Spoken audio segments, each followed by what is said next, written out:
of the left on national politics and whether it still has any remaining clout. Take a look at who our guest is on Political Roots this evening from St. Stephen's College, Delhi University. Please restore order. When Parliament debated the creation of a separate state of Telangana, Sitaram Yechury was a vocal voice fighting to speak above the noise.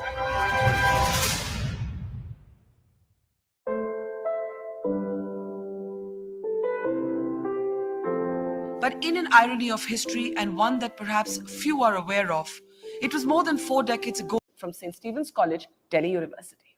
Please restore order. When Parliament debated the creation of a separate state of Telangana, Sitaram Yechury was a vocal voice fighting to speak above the noise.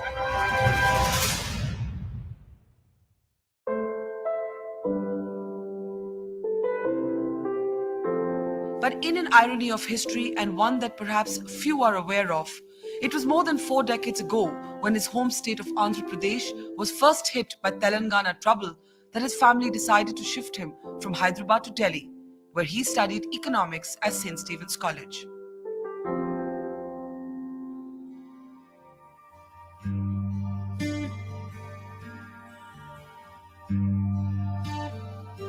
His leanings for the left were evident to his friends from the very word go. But the relatively cocooned and sanitized environment of Stevens discouraged Sitaram's early passion for active student politics.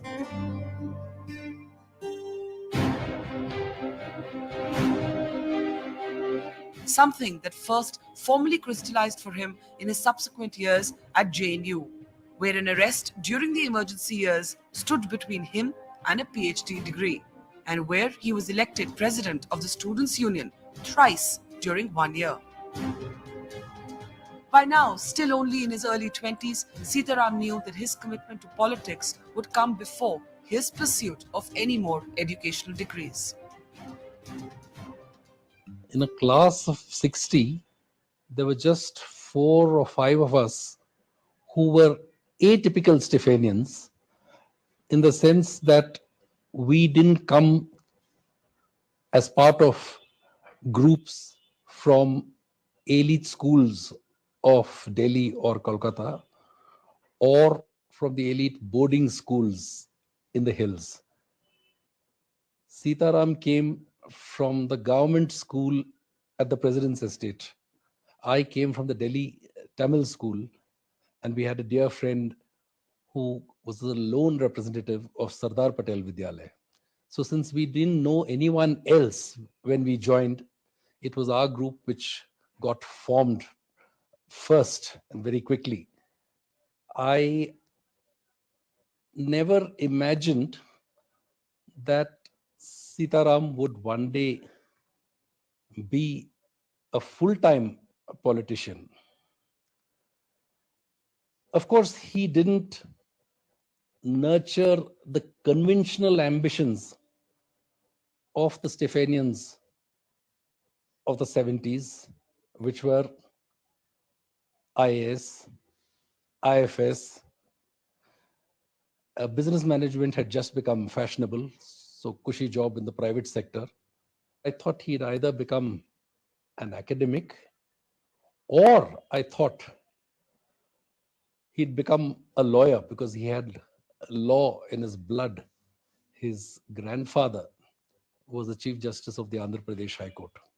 Such confidential matters of communication between the defense. In Parliament today, Sitaram Yechury's outspoken but non-abrasive political style has helped him win friends across the trenches, even among ideological opponents. His humor, say his friends from college, always helped him in delivering the sharpest blows without causing offense. What I recall always of Sita is that he has a very understated but powerful sense of humor. So he would say something and it would take you a minute to know that he's either made a pun or made a dig or actually cracked a very witty joke. As a prominent leader of the CPM, Sitaram Yechury has since travelled the globe and been at the forefront of the domestic policy debate in India. But what his closest friends recall of him is none of this. Instead, for them, the indelible memory of Sitaram is what they call his incurable romanticism and, of course, his ever-present packet of Charms cigarettes. He was an avid film buff. He was up to date with all the latest Hindi movies of the days in the 70s. I also remember him as an incurable romantic who would learn up the lyrics of so many Hindi film songs with love as their theme. And in his quaint mix of Stephanian slang and his Hyderabadi Dakhini twang, he would blow smoke rings. He used to smoke charms and say, Hajar symbolism re, or Hajar philosophy re.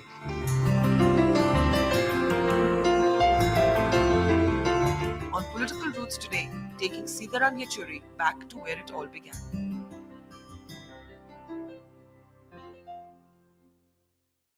All right, so to introduce the left's incurable romantic in Raju Ramachandran's words, let's have a big round of applause for Sitaram Yechury, our guest on Political Roots this evening. What is an incurable romantic, to borrow from Raju, doing in the hurly-burly of politics? He says he never thought you'd be a full-time politician. Did you? Well, that's a tough question. And first of all, let me say I'm very thoroughly embarrassed by the That's the idea. That's the whole idea. Yes, that is the yes. whole idea. But I think I'm very touched that Raju remembers so much of all this. It was almost Your love poetry? No, but being a romantic, I somehow think it is an essential part of anyone's being. I mean, you can't not be romantic. I mean, how can it be? I mean, you're not human if you're not romantic. So, but romantic about what? You know, that's what it is. I mean, you could be, you can get lost in being romantic, or you can use that romance for a purpose, which is For a larger calling, for a the deeper larger calling, yeah. And therefore, you get romantic about things which are not really personal. But did you know here in St. Stephen's, or did it take your JNU years to, in a sense, bring you face to face with active politics? Well, I think that sort of a point actually came during the emergency. You went to jail. Yeah. You couldn't complete your PhD. Did you ever regret that you couldn't complete your PhD? In a sense, yes. I mean, why not? I was almost ready to do it. But I mean, I don't have regrets in the sense of not really having accomplished something. These were the corridors where I first jotted down in the Delhi Coop notebooks those days, a saying of Marx. I'd really not known who he was by then. So you read Marx first at St. Stephen's? Yes, I was introduced at Stephens. Very strange it may sound to the younger generation. You don't think everyone at 18 is a Marxist? No, unfortunately, I wish they were. So let me just put this to the audience. Those of you who consider yourself left-leaning, in however you interpret the word, raise your hand. So I am seeing a few hands go up. Why do you call yourself a Marxist? Not a Marxist, but towards left, not center, but center left, I would say. That is in contrast with, let's say, crony capitalism that you kind of see these days. Yeah. So, notions of social justice and social welfare, those are very fundamental, especially in the context of the Indian society. You read Marx here. Why did he appeal to you? I tell you what, because the first one that I really noted was, it said, principles of justice can never rise above the economic conditions of the time. That's what triggered off, thinking. I mean, that's the age when you start thinking of this thing. Because remember, when I entered Stephens in 1970, you still had on the chapel written, it was blasphemy. Then for Stephens, you had on the chapel written, Chairman Mao is our chairman. Really? 13 students were expelled the year, when I was joining.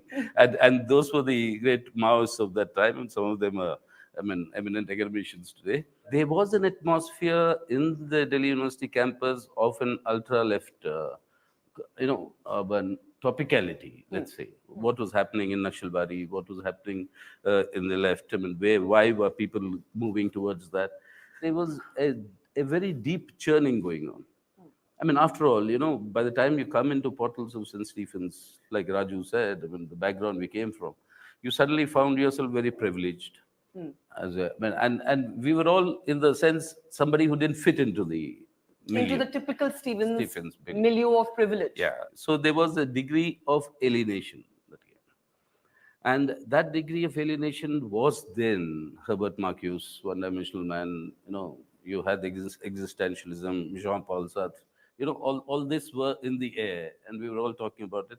Then, of course, you had films like The Anand and Safar and Khamoshi. I mean, So those they were angst-ridden years. not merely angst, but anxiety-ridden in the sense that where are you going? Now, Raju told us a story that in your years at Stevens, you got an exchange program to go to the United States of America. The dean was not very keen that you go. You managed to convince him and so on. Was that your first trip to the United States of America? Yes, that was my first trip abroad, January 1971. I don't know how many of you were born. I was born 1 month before that. That's it. There you go. There you go. The reason I ask you is because, when you look at the left today and you look at what some call it's anti-Americanism. I mean, there's that famous story about how you meet Barack Obama and he says almost like you're a dying species, oh, I'm so happy to meet an Indian communist. But there were other left parties that actually boycotted him. So given that it was right here at St. Stephen's that you go to the United States of America, you go outside India for the first time, what place does anti-Americanism of the left have in today's world? It's not the American people we are against. It's the American administration and its policies. And which I think is something that is, absolutely unacceptable as far as I'm concerned.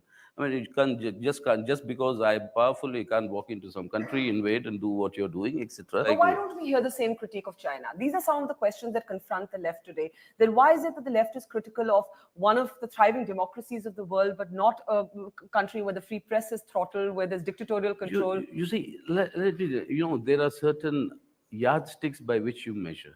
When you talk about free democracy in the world, I remember Obama, in fact, asking President Obama at the banquet at the Rashtrapati Bhavan that evening, we have what is called the Golden Book in the Parliament. And then every head of the state who visits the Parliament is supposed to sign on it. This short message.